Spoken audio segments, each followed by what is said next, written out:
വിട്ടുവീഴ്ചയില്ലാത്ത ആദർശബോധം. അതാണ് മുത്തുക്കോയത്തങ്ങൾ പറഞ്ഞത്. അള്ളാഹു ദീർഘായുസ്സും ആഫിയത്തും കൊടുക്കട്ടെ. മഹദിമാമിന് കൊടിയെടുക്കാൻ ഒരാൾ മതി. അത് വല്ലാത്ത വർത്താനാണ്, അത് ചെറിയ വർത്താനല്ല. മഹദിമാമിന് ഈ കൊടി കൈമാറാൻ ഒരാൾ മതി. ഇവിടെ ഭൂരിപക്ഷത്തിന് ന്യൂനപക്ഷത്തിന്റെ വിഷയമല്ല, അതൊരു ഗൗരവമുള്ള വർത്താനാണ്.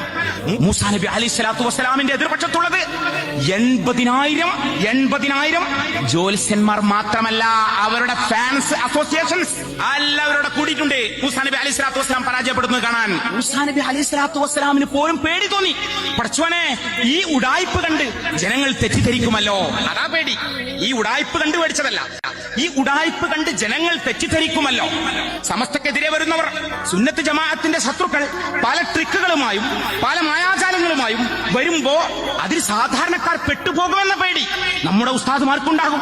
മഹാനായ കാളമ്പാടി ഉസ്താദ് നവ്വറ അല്ലാഹു മർക്കദഹു, അവരൊക്കെ ദറജ അല്ലാഹു വർദ്ധിപ്പിച്ചു കൊടുക്കട്ടെ. ദുന്യവിയായ യാതൊരു താല്പര്യവുമില്ലാതെ മൺമറഞ്ഞു പോയ മഹാരഥന്മാരായ ആ ശ്രേണിയിൽപ്പെട്ട പണ്ഡിതന്മാർ അവരൊക്കെ അവസാനത്തെ പ്രസംഗത്ത് പറഞ്ഞെന്താറിയോ?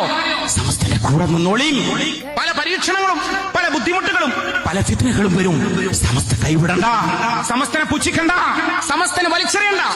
അത് നഷ്ടമാണ്, അത് തീരാ നഷ്ടമാണ്, തീരാ ദുഃഖമായി മാറും എന്നാണ് അവരൊക്കെ അവസാനമായി സംസാരിച്ചത്.